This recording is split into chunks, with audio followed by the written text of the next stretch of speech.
langit Majapahit akibat perselisihan sesama saudara. Banyak terjadi ketidakpuasan dan pertengkaran di antara para kerabat Raja Majapahit. Kerajaan Majapahit mulai rapuh.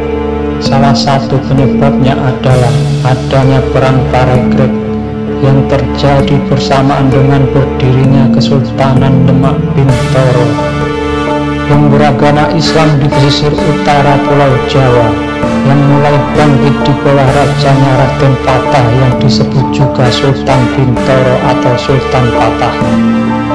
Keruntuhan kerajaan Majapahit terjadi ketika para prajurit Majapahit di bawah Prabu Brawijaya Pamungkas bertempur melawan pasukan Demak di bawah pimpinan Senopati Agung Kesultanan Demak Sunan Mutung.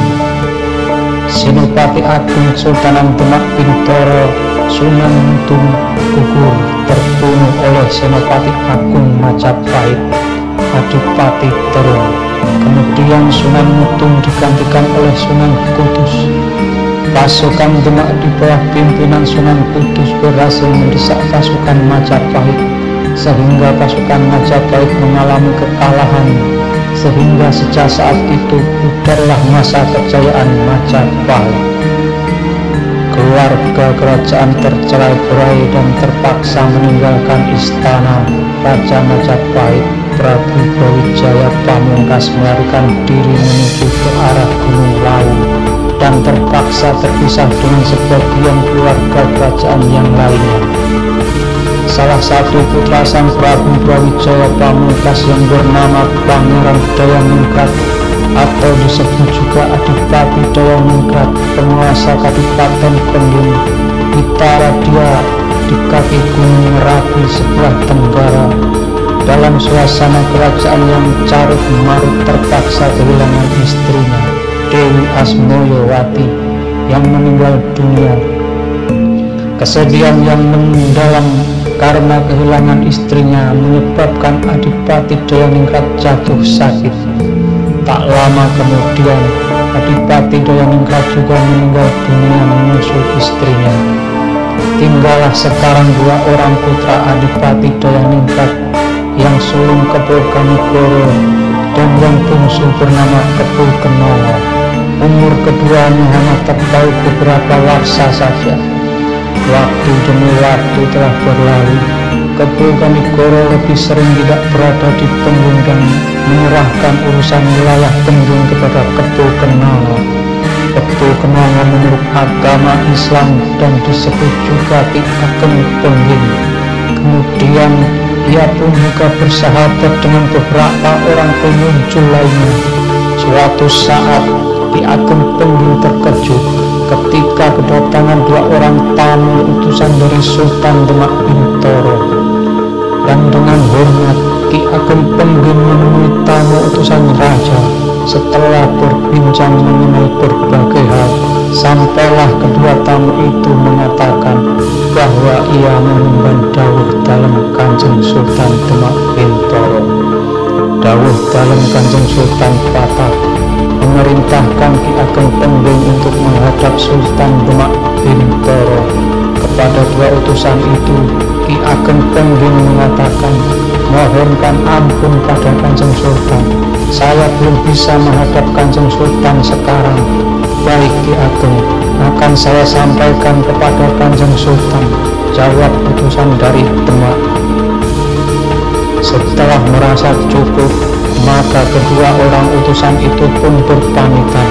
Lalu kembalilah mereka ke kota Raja Demak dan melaporkan hasilnya kepada Sultan Patah.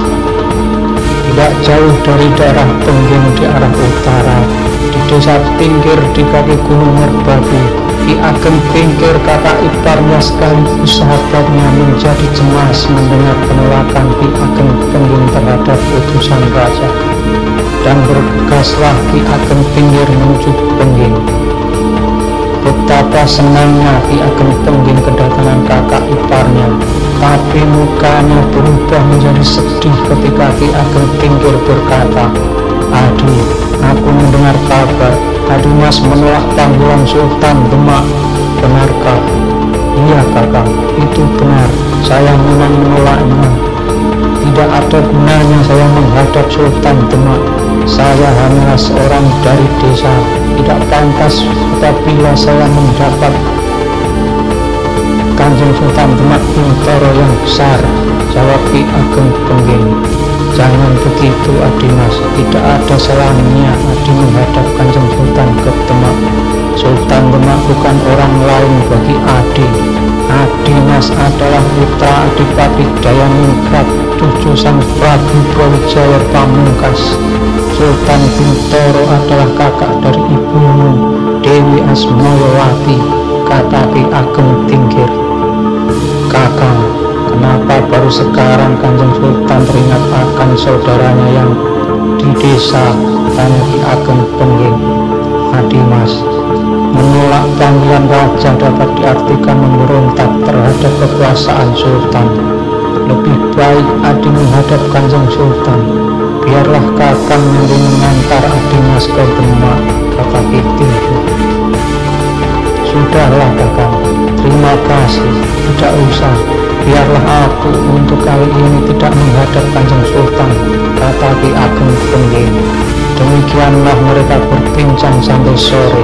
Nyai Ageng Pengging saat itu dalam keadaan hamil, sudah saatnya melahirkan. Malam itu Ki Ageng Pengging telah mengambil dalam wayang beber untuk main di pendopo. Hari itu hari Rabu Legi 8 Jumadi Lakir tahun Bal musim kelima. Di saat hampir fajar, lahirlah seorang bayi laki-laki anak Ki Ageng Pengging. Kakang, sudilah kakang memberi nama pada anakku ini, pinta Ki Ageng Pengging. Baiklah Adi Mas, anakmu kuberi nama Mas Karebet. Nama Karebet artinya adalah wayang beber, karena lahirnya bertepatan dengan pertunjukan wayang beber, jawab Ki Ageng Tinggir. Terima kasih kakang, kata Ki Ageng Pengging.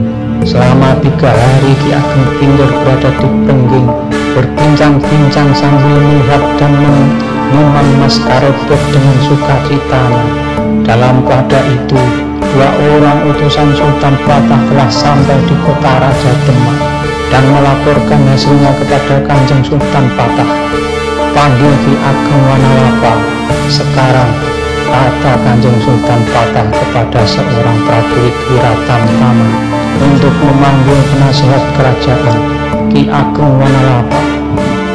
Dengan tergesa-gesa menghadaplah Ki Ageng Wanalapa di hadapan Kanjeng Sultan Bintoro. Ki Ageng Wanalapa yang dulunya adalah Ki Patih Wonosalam telah mengundurkan diri sebagai patih dan berganti nama menjadi Ki Ageng Wanalapa. Dan sekarang ia telah diangkat menjadi penasehat kerajaan Demak. Kakang Wanalapa, kata Sultan Bintoro.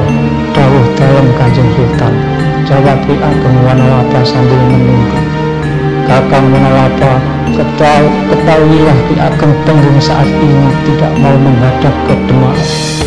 Itu bisa diartikan kalau ia membantah perintah raja, sudah bisa diangkat memberontak kepada raja, kata Sultan Bintoro. Dengan penuh perhatian, Wanalapa mendengarkan kata-kata Sultan Bintoro. Kakang Wanalapa, pergilah ke Pengging, temuilah Ki Ageng Pengging, sampaikan pesanku, suruh dia datang menghadapku ke Demak, kata Kanjeng Sultan. Sendika dawuh Kanjeng Sultan, jawab Ki Ageng Wanalapa. Berangkat secepatnya kakang, lalu hasilnya segera kakang laporkan kepadaku, kata Sultan Bintoro.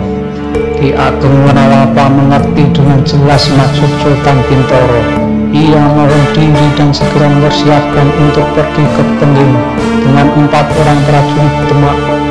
Meskipun usia Ki Ageng Wanalapa telah lanjut, tapi ia masih tangkas untuk melakukan perjalanan ke daerah Pengging. Perjalanan dari Demak menyusuri tepi sungai Tuntang menuju arah ke selatan, lalu berbelok ke arah matahari terbenam. Jauh sebelum sampai di Rawa, rombongan berbelok ke selatan.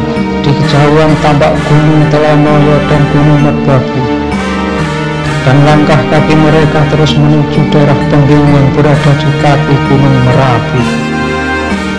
Setelah sampai di Pengging, Ki Ageng Wanalapa langsung menuju pendopo Pengging, mengutarakan maksudnya untuk menemui Ki Ageng Pengging. Ki Ageng Pengging menyambut kedatangan tamunya, utusan dari Demak, dengan penuh hormat. "Selamat datang di Pengging, Ki Ageng Wanalapa. Silahkan duduk," kata Kebu Kenono. "Terima kasih, Mas Pengging," jawab Ki Ageng Wanalapa. Setelah beristirahat sejenak, sampailah Ki Ageng Wanalapa menerangkan tujuannya menemui Ki Ageng Pengging. Semua yang diperintahkan oleh Kanjeng Sultan Bintoro telah disampaikan semuanya. Anak Mas Pengging dipersilahkan sowan ke Keraton Demak menemui Kanjeng Sultan Bintoro. "Ki Ageng Wanalapa, saya mohon maaf, saya ini belum dapat sowan ke Kotaraja Demak," kata Kebu Kenono. "Berarti anak Mas Pengging tidak mau sowan Kanjeng Sultan?" tanya Ki Ageng Wanalapa. "Belum, Ki Ageng, sampaikan permohonan maaf saya pada Kanjeng Sultan," jawab Ki Ageng Pengging. "Baiklah anak Mas Pengging, saya beri waktu 3 warsa untuk sowan ke Demak. Setelah lewat 3 warsa dan anak Mas Pengging tetap tidak mau datang ke Demak, maka semua tindakan selanjutnya terserah Kanjeng Sultan Bintoro," kata Ki Ageng Wanalapa. "Terima kasih Ki Ageng," jawab Ki Ageng Pengging. Ki Ageng Wanalapa beserta pengawalnya kemudian mohon pamit dan diantar sampai luar pendapa. Kembali Ki Ageng Wanalapa beserta 4 pengawalnya melakukan perjalanan ke arah utara menuju Kota Raja Demak. Sampai di Kota Raja Demak, Ki Ageng Wanalapa tidak pulang ke rumah dulu di daerah Wonosalam, tetapi langsung menuju Keraton Demak menghadap kerajaan Sultan Patah. Setelah diterima Sultan Bintoro, maka Ki Ageng Wanalapa menceritakan semua pertemuannya dengan Ki Ageng Pengging untuk teratur mulai dari awal sampai akhir. Hamba memberi batas 3 warsa. Kalau sudah sampai 3 warsa Ki Ageng Pengging tetap tidak mau menghadap ke keraton, maka hukuman yang harus diterima oleh Ki Ageng Pengging terserah kepada Kanjeng Sultan, kata Ki Ageng Wanalapa. "Baiklah kakang, sebelum 3 warsa mudah-mudahan Adimas Kebu Kenono mau datang ke Kota Raja Demak," kata Sultan Bintoro. Waktu terus berlalu, siang berganti malam, dan malam pun telah berganti menjadi pagi. Tak terasa waktu sudah berjalan 3 warsa, dan selama ini Sultan terus menunggu kedatangan Ki Ageng Pengging. Penantian yang sia-sia, uman Sultan Bintoro.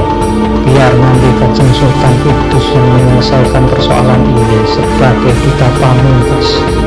Kanjeng Sultan lalu memanggil salah seorang prajurit keraton Tama dan berkatalah Sultan Bintoro, "Pergilah 2 orang prajurit ke Kudus, panggil Kanjeng Sunan Kudus sekarang juga." "Sendika dawuh Kanjeng Sultan," kata prajurit itu. Bergegaslah prajurit itu mengambil kudanya dan bersama seorang prajurit yang lainnya mereka memacu kudanya menuju Kudus.